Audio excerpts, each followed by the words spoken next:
Standards-based grading with a guideline of focusing on the most recent information or scores.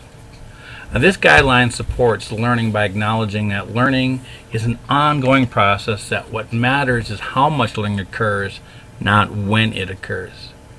When students learn, what they did not know at the beginning of the learning should not be held against them.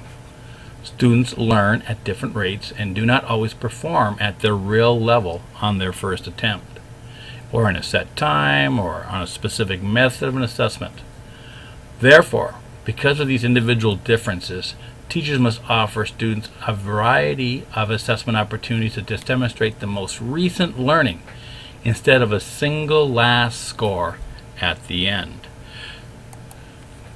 PowerGrade allows us to do this under our preferences. So if I click on Tools and come down to Preferences on the bottom, from our Preference tab we will notice that we have a Standards tab. This is where all the standard settings are set in the gradebooks. You should, if you're using standards and standards-based grading, have a checkbox besides both these two first options. If we look at this is your overall standards-based grading sets, and here is your default final grade settings for calculation on the standard scores. If I click on that down arrow, you notice that I have various methods of calculating my scores. I can look at the mean, which we agree would probably not look at their most recent work. Weighted, median, and the mode, which are all central tendencies, which sometimes give us information that may be better, but we always have to make a decision at the end. We also have the highest score, the most recent, and we actually have the option of none, where then you could literally go through and enter all those grades by hand after PowerSchool has done all its work for you. I'm going to go to most recent. And here we can see we have various settings for the most recent to give us a lot of variety. Right now it's default setting at 3. You notice that if we were doing many different assessments, we could do quite a few last ones. I'm going to leave it at 3. I'm not going to change this setting much. And you can also see here, even if we're looking at the most recent scores, we're not even looking at averaging these.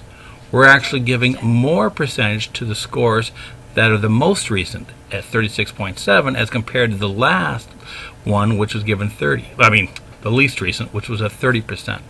So even there, it's giving more weight to this last assessment that you gave. Therefore, PowerSchool is designed to look at the most recent work for calculating scores.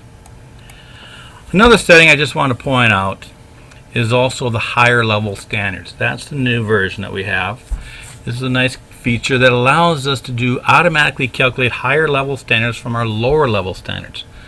That is where now those standards can actually calculate up into a cluster. And if you notice right now, we don't change much to these settings. We just make sure that's checked.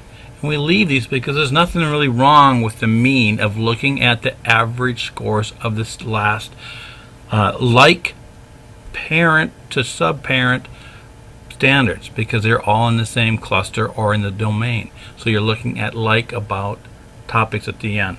So those settings are correct. So as you can notice, PowerSchool is set up to calculate by looking at the most recent scores. So when students are there, they are not judged by the first grade or just looking at that last final score.